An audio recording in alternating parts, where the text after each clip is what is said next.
Assalamualaikum warahmatullahi wabarakatuh. Okay, before it, let's introduce myself.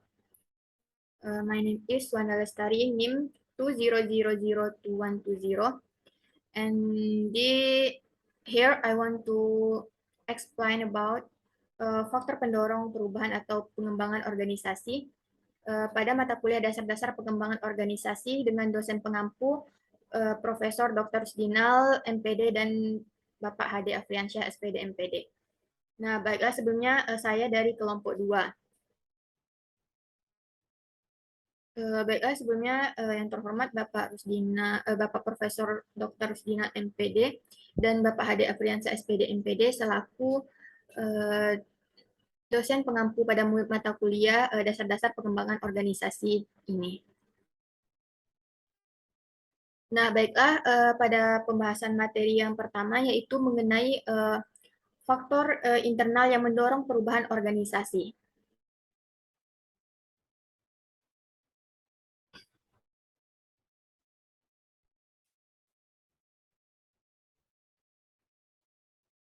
Internal factor are factors that cause change that come from within the organization concerned, which might come from various sources, including one, relationship problem between members, B, problem in the process of cooperation, and C, financial problems.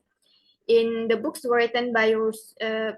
Rusdina and Hade Afiansyah, following factor of international organization change. One, organization structure and culture can be a factor in development organization. When an organization draw up in organizational structure, inform a pattern, stable text relation that affect the relationship between employees. Over time, when there is a disconnection, achievement remains uncanny. That is why the organizational structure becomes resistant against change. That also cause change in organizational structure not easy. The nerve and failure in the organizational culture also refuse the change.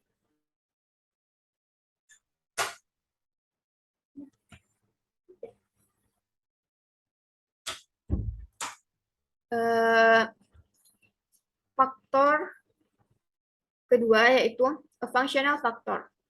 Organizational structure and culture at the functional level can also be factor on organizational development, as is the case with levels managerial. Functional manager will review lobbying in their interest yourself and try to influence the change process so that change when what happens is to their advantage. The level of text dependency between exciting function also makes it difficult to accept change because change to one function will affect all other functions. The more high independence between function will be increasingly difficult to accept change. 3. Individual factor. The existence of a solution to change can affect individual perception manager to a situation and can cause them interpret the change according to their wishes against yourself. Individual factor can come from various sources, including one, the relationship factor between members, two, factor of cooperative relation, and financial factor. Nah, jadi faktor penyebab perubahan yang berasal dari dalam organisasi itu. Nah, jadi ini adalah pengertian dari faktor internal. Nah, faktor internal itu dapat berasal dari sumber lain seperti problem hubungan antar anggota, problem dalam proses kerjasama, dan problem keuangan. Nah, di sini dalam buku karangan Bapak Rusdinal dan Bapak Hade Afiansyah, adapun faktor internal tersebut, yaitu yang pertama itu ada faktor organisasi. yaitu struktur dan budaya organisasi dapat menjadi faktor terhadap pengembangan organisasi. Ketika organisasi menyusun struktur organisasinya tersusunlah pola hubungan tugas sambil stabil yang berpengaruh terhadap hubungan antar pegawainya. Nah, seiring dengan berjalannya waktu, ketika terjadi perpindahan pegawai, hubungan tugas tetap tidak berubah. Itulah sebabnya struktur organisasi menjadi resisten terhadap perubahan. Itu pula yang menyebabkan mengubah struktur organisasi tidaklah mudah. Norma-norma dan nilai-nilai dalam budaya organisasi itu juga sangat resisten untuk berubah. Nah, yang kedua itu ada faktor fungsional, yaitu pada tingkat fungsional juga dapat menjadi faktor terhadap pengembangan organisasi, seperti halnya pada tingkatan manajerial. Manajer fungsional akan berupaya melobi sesuai kemampuan mereka sendiri dan mencoba untuk mempengaruhi proses perubahan sehingga perubahan yang terjadi dapat menguntungkan mereka. Nah, tingkat ketergantungan tugas antar fungsi yang ada juga mengakibatkan sulit mencapainya perubahan karena perubahan pada suatu organisasi akan mempengaruhi seluruh fungsi yang lainnya. Yang ketiga itu ada faktor individu, yaitu adanya prasangka terhadap perubahan dapat mempengaruhi persepsi individu para manajer terhadap suatu situasi dan dapat menyebabkan mereka menginterpretasikan perubahan sesuai dengan keinginan mereka untuk mendapatkan keuntungan sendiri. Nah, faktor individu ini dapat berasal dari beberapa sumber seperti faktor hubungan antar anggota, faktor hubungan antar kerjasama, dan faktor keuangan. Oke, next, material about faktor eksternal yang mendorong perubahan organisasi. External factor are factor that come from out the organization. Yaitu faktor eksternal ini merupakan faktor yang bersumber dari luar organisasi. Nah, jadi ada beberapa faktor eksternal, yaitu yang pertama itu ada teknologi. Teknologi ini merupakan hal yang selalu berkembang tanpa henti dan berbagai pengguna harus terus mengikuti perkembangan tersebut agar tidak ketinggalan. Nah, begitu juga dengan organisasi. Yang mana dalam pelaksanaan kegiatan organisasi tidak tentunya membutuhkan teknologi untuk mencapai tujuan organisasi yang lebih efektif dan efisien. Maka perubahan teknologi yang semakin canggih dan maju membuat organisasi tersebut menjadi juga mengikuti pola perkembangan tersebut, sehingga juga akan semakin berkembang. Nah, faktor kedua itu ada pendidikan, yaitu organisasi-organisasi yang membutuhkan tenaga kerja profesional yang memiliki keahlian cenderung lebih memilih untuk merekrut anggota dengan kualifikasi akademik yang sesuai dengan bidang keahliannya. Oleh karena itu, tingkat pendidikan anggota organisasi menjadi faktor yang berpengaruh terhadap perkembangan organisasi tersebut. Nah, yang ketiga itu ada politik.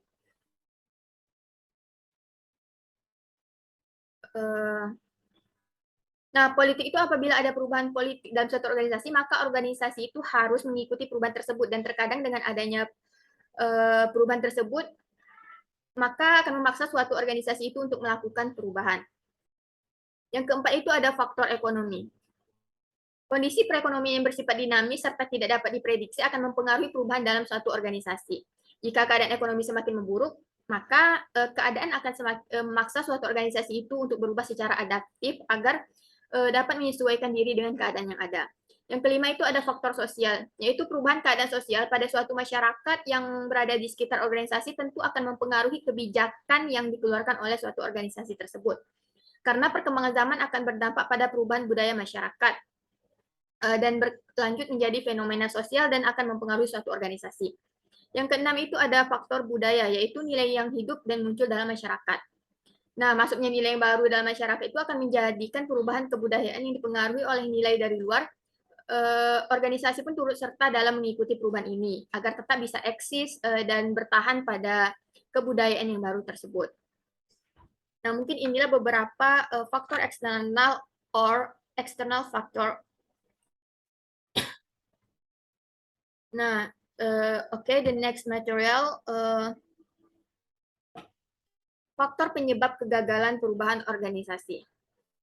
Organisasi change failure factor, there are other factor unique to organization setting that can act as a barrier to implementing change, including one, inertia. One of the most powerful force that can affect individual and organization is inertia that demands of daily work reduce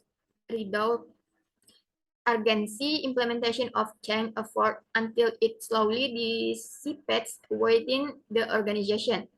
And two, a lack of clear communication.